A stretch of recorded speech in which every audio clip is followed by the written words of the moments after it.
Pertalian nasab itu hanya urusan jasmani saja. Ini anak saya, ini ibu saya jasmani. Betul enggak? Tapi jiwa sendiri-sendiri. Makanya supaya kita melepaskan pertalian nasab itu dilatih dengan cara meniup sangkakala. Saat meniup sangkakala kita sendiri-sendiri. Mereka yang sudah melepaskan kemelekatan pasti akan merelakan segala sesuatu yang ada pada dirinya untuk membahagiakan orang-orang yang di sekitar dirinya, yang perlu bantuan dirinya. Lalu sifat kikir, sifat pelit itu menjadi hilang musnah saat dimana seseorang sudah terbebas dari kemelekatan. Jadi sebetulnya sifat kikir itu pada dasarnya adalah masih tingginya tingkat kemelekatan. Paham? Ini ngaji udah terlalu jelas sebetulnya. Biasanya jadi tidak jelas. Nah, kemudian kita lihat ayat berikutnya. Dan barang siapa waman khafas mawazinuhu faulaika alladzi khasiru anfusahum fi jahannam khalidun. Dan barang siapa yang ringan timbangannya, maka mereka itulah orang-orang yang merugikan dirinya sendiri. Mereka kekal di dalam neraka jahanam. Jadi sekarang kita semakin jelas mendapatkan gambaran dari Quran. Orang yang beruntung adalah orang yang banyak kebaikannya. Banyak kebaikan berarti akibat dari dia sudah bisa menyucikan jiwanya.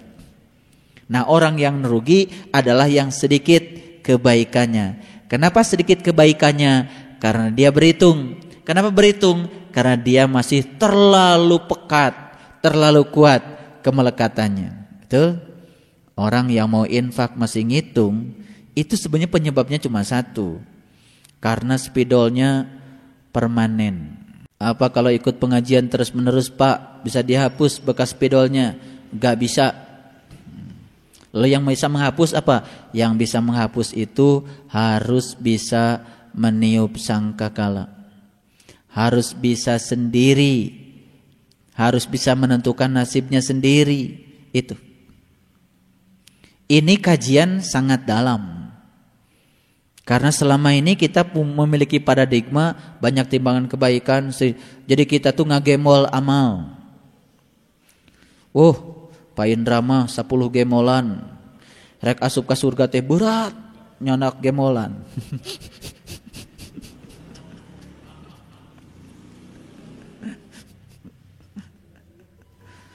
Atau kalau begitu enak yang gemolannya sedikit ya. Bisa lompat ke surga. Trong. Gemolan dengan seetik, da amal dengan sekedik. Ini main-main logika sedikit supaya sedikit kita bisa mentertawakan diri kita sendiri. Saya tidak meremehkan orang-orang yang punya pandangan seperti itu. Itu sendiri-sendiri silakan. Tapi saya ingin memberikan suatu pencerahan. Semoga ini bisa membangkitkan diri kita. Oh, kalau begitu saya sudah beramal banyak tapi jiwa saya masih kotor ya. Berarti amal saya tidak menyucikan jiwa. Itu kan harus diperbaiki segera. Betul enggak? Karena yang ada selama ini kan kita merasa sudah beramal banyak. Padahal tidak pernah mengontrol diri kita. Apakah jiwa kita sudah bersih atau masih kotor? Kalau orang yang masih kotor itu kan biasanya tidak ikhlas. Betul enggak? Tidak ikhlas, serem, bermuatan, selalu saja mengait-ngaitkan kebaikannya dengan kebaikan yang harus dia dapat dari orang lain. Kalau orang ikhlas kan tidak pernah ngitung-ngitung. Orang itu mau baik pada kita, tidak baik kepada kita, saya akan tetap baik sama dia. Tuh. Makanya di dalam Quran dikatakan, bukanlah suatu kebaikan jika kamu belum bisa memberikan apa yang kamu cintai. Jadi kalau kita memberi apa yang sudah tidak kita pakai, itu bukan dermawan, itu buang sampah, pakai bahasa dermawan. Tapi kita sering menganggap diri kita sudah menjadi dermawan. Ya nggak apa-apa, ngaku tuh boleh. Cuman nggak diaku sama Quran. Baik, kita teruskan. Untuk orang-orang yang sedikit amal kebaikannya, untuk orang-orang yang merugikan dirinya sendiri, mereka kekal di dalam neraka jahanam. Taflahu wujuhahumun nar wa hum fiha kalihun. Muka mereka dibakar api neraka. Kapan? sekarang. Dan mereka di dalam neraka itu dalam keadaan cacat kalihun. Cacat itu apa? Cacat itu berarti tidak sempurna. Biasanya kalau ada cacat, ya kan? Kalau ada cacat, ada noda, ada ketidaksempurnaan, itu kan menjadi penghalang ya untuk melakukan tindakan-tindakan yang sempurna. Ya. Kemudian ayat berikutnya, alam takun ayati tutla alaikum fakuntum biha tukazzibun. Bukankah ayat-ayatku telah dibacakan kepadamu sekalian, tetapi kamu selalu saja mendustakannya. Bapak Ibu, walaupun seminggu sekali kita kaji Quran, kalau kebaikan ini dilakukan terus menerus, jauh lebih baik daripada kita ngaji Quran semalam gak ngerti, tidak memberikan getaran. Saya bukan ngalamin ibu bapak yang ngajinya seminggu sekali, tapi kalau ngaji tiap hari juga kan bingung kapan ngamalinnya. Yang saya ajarkan hari ini masih punya ada kesempatan 1 minggu untuk melatih diri kita. Minggu berikutnya kan pelajarannya sudah baru lagi, diamalkan lagi seminggu, berikutnya sudah baru lagi. Betul? Jadi kebaikan itu, yang bagus itu walaupun sedikit-sedikit tapi dilakukan terus menerus. Lama-kelamaan Bapak Ibu akan terkejut, karena ternyata Bapak Ibu sudah bisa memahami banyak ayat. Bahkan bisa jadi tanpa terasa kita sudah membahas keseluruhan ayat yang 30 juz, walaupun sedikit-sedikit. Ya, alhamdulillah. Kita teruskan. Ya, qalu rabbana ghallabat alaina siqwatuna wa kunna qauman dhallin. Mereka berkata, siapa mereka di sini? Mereka yang mendustakan tanda-tanda Tuhan. Mereka yang mukanya dibakar api neraka. Mereka yang membiarkan dirinya setiap hari menjadi kayu bakarnya neraka. Jangan biarkan diri kita menjadi kayu bakarnya neraka. Kapan? Sekarang. Kalau sekarang kita tidak mengizinkannya, apalagi nanti. Mereka berkata, ya Tuhan kami telah dikuasai oleh kejahatan kami, dan adalah kami termasuk orang-orang yang sesat. Ini suatu kejujuran. Ternyata yang menyebabkan kita menjadi kayu bakarnya neraka itu karena kita mengizinkannya. Kenapa kita mengizinkannya? Karena kita telah dikuasai oleh kejahatan yang ada di dalam diri kita. Maka ketika kita dikuasai oleh kejahatan yang ada dalam diri kita, pasti kita sedang berada di jalan yang sesat. Jadi kapan seseorang berada di jalan yang sesat? Ketika dia sedang dikuasai oleh kejahatan yang ada di dalam dirinya sendiri. Pertanyaan sekarang, suka enggak kita dikuasai oleh kejahatan yang ada dalam diri kita? Suka? Saat itu berarti kita sedang membiarkan diri kita di dalam kesesatan. Jadi kalau kita disuruh milih, termasuk yang dapat nikmat, termasuk yang dimurkai, atau termasuk yang sesat? Kadang-kadang dimurkai, kadang-kadang di jalan yang sesat. Mungkin itu jawaban yang pas untuk kita. Lalu kita tidak berani mengambil suatu keputusan, suatu pilihan. Tapi insya Allah, semoga kita selalu berada di jalannya orang-orang yang dapat nikmat. Makanya insya Allah selalu di jalan orang yang dapat nikmat. Jangan pakai mudah-mudahan. Karena mudah-mudahan itu berarti mudahnya enggak beneran. Diulang 2 kali berakhiran an, itu berarti sulit. Ya kan? Jadi kalau kita bilang mudah-mudahan saya ahli surga, itu karena tidak percaya saja kita jadi ahli surga. Karena setiap hari sering membiarkan diri kita jadi kayu bakarnya neraka. Makanya pakai mudah-mudahan aman. Mudah-mudahan besok saya dapat rezeki yang banyak, cicing we di imah. Untuk menutupi kelemahan dirinya ya yang paling cocok kan pakai mudah-mudahan. Bapak doakan ya, mudah-mudahan saya tidak mengizinkan diri saya jadi kayu bakarnya neraka. Nggak akan saya iminkan. Kalau insya Allah Pak, mulai hari ini saya akan berlepas diri dari segala sampah spiritual. Dan saya tidak akan mengizinkan diri saya menyesali keadaan, tersinggung dengan hal-hal yang sepele, memberatkan hari esok, karena memikirkan sesuatu yang tidak perlu kita dipikirkan, dengan cara melepaskan kehidupan hari ini, membiarkan diri kita diselimuti oleh perasaan iri hati, hidup dengan pembanding, dibanding-bandingkan dengan orang lain, tapi masih saja pakai kata mudah-mudahan. Ayo, insya Allah. Kata Bunda Tuti, insya Allah Pak, jangan semoga. Bunda Tuti, semoga masih sama Pak dengan mudah-mudahan.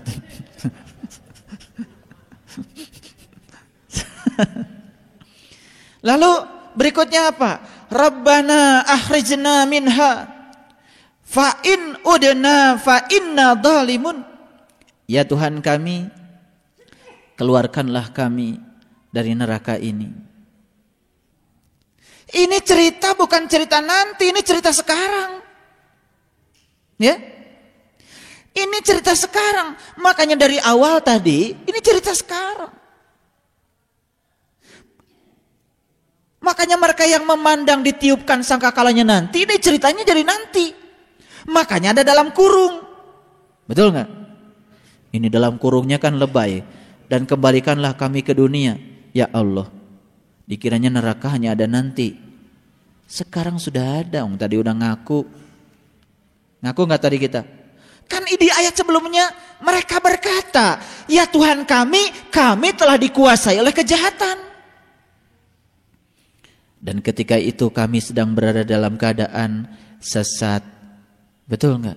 Makanya ketika sesat langsung minta pada Allah, Rabbana akhrijna minha fa in udna fa inna dhalimun. Ya Tuhan kami, keluarkanlah kami dari neraka ini. Kapan? Saat dimana kita sedang melakukan tindakan kejahatan yang kemudian membakar diri kita sendiri. Lagi adem-adem di masjid, di surga itu. Jangan doa ini. Ini doa penting itu untuk yang suka marah. Ya, apalkan doanya. Rabbana akhrijna minha fa in udna fa inna dhalimun. Ini doa penting itu.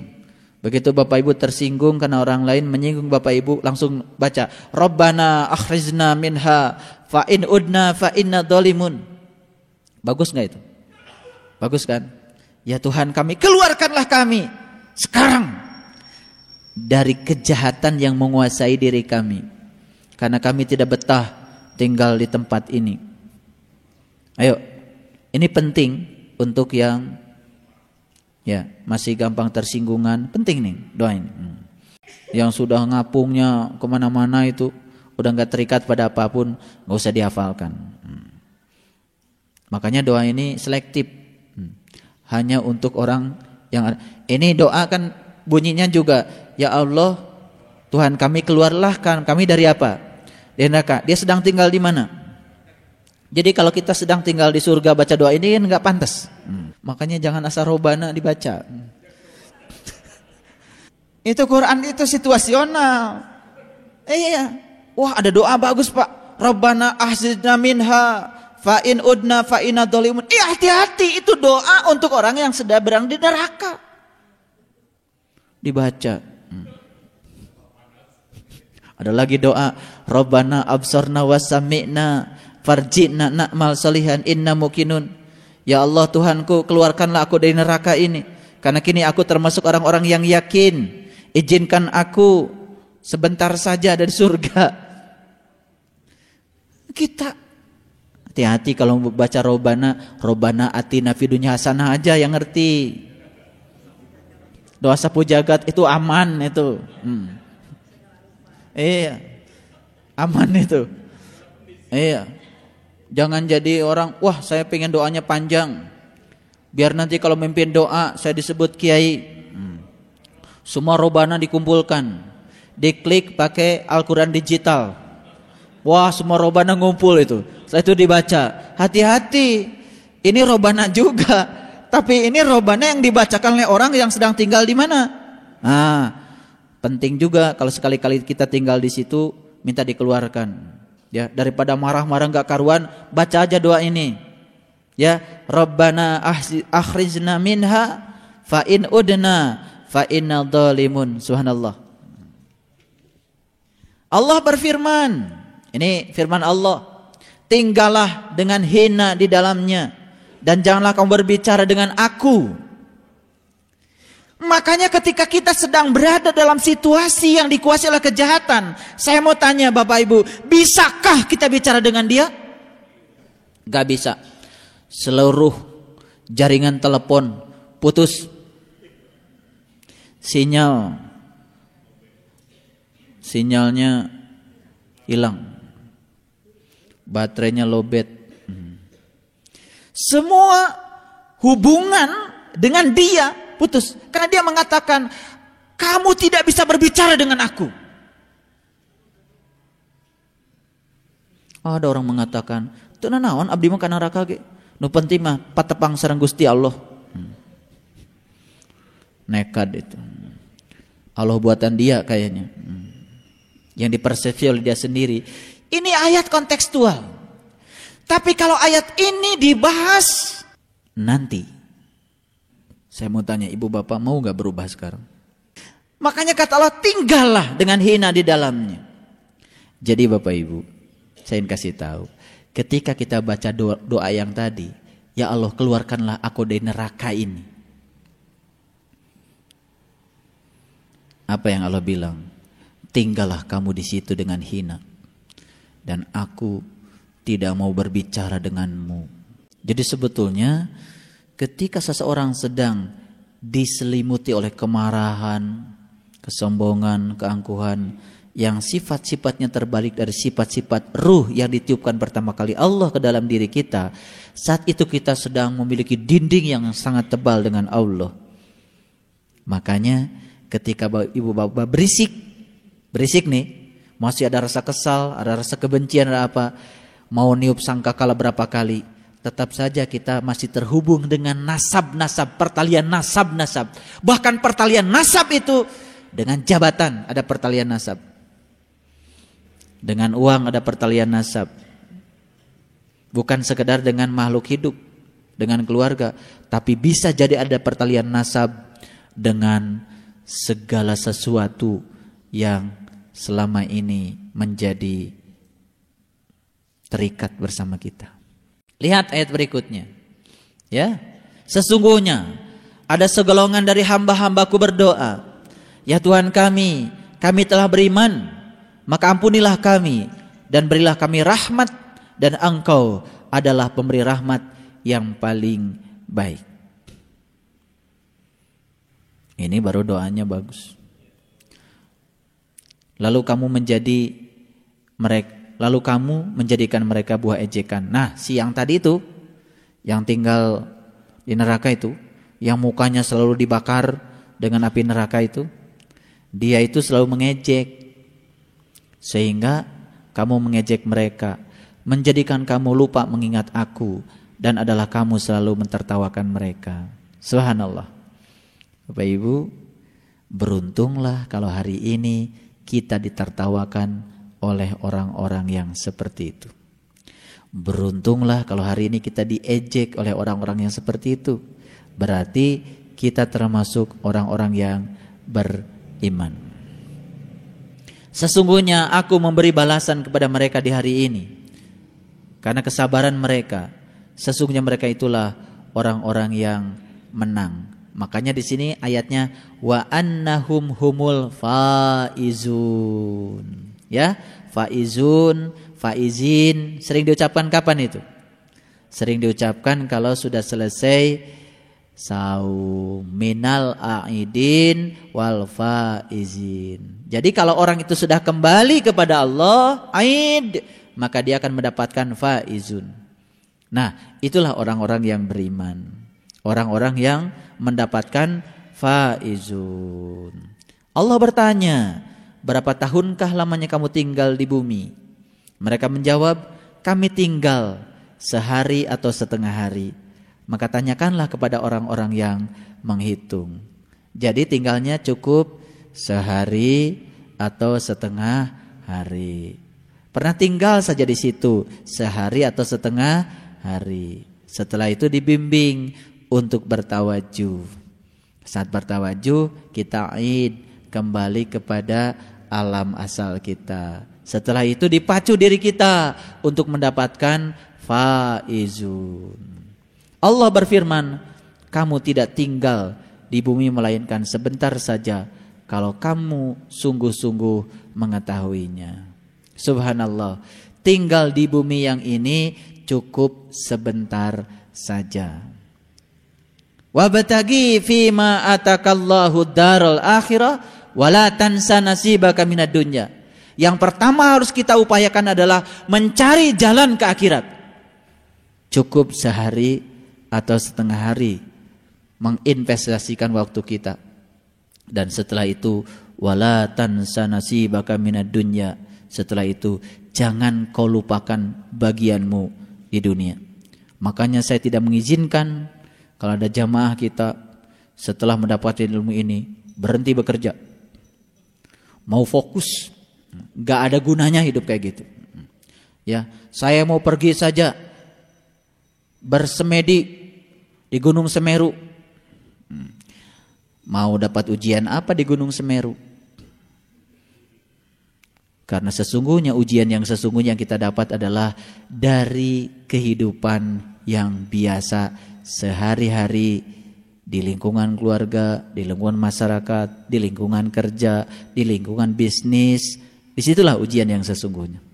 Selamat kepada hamba-hamba Allah yang telah menemukan jalan menuju akhirat dan tidak melupakan kehidupannya di dunia.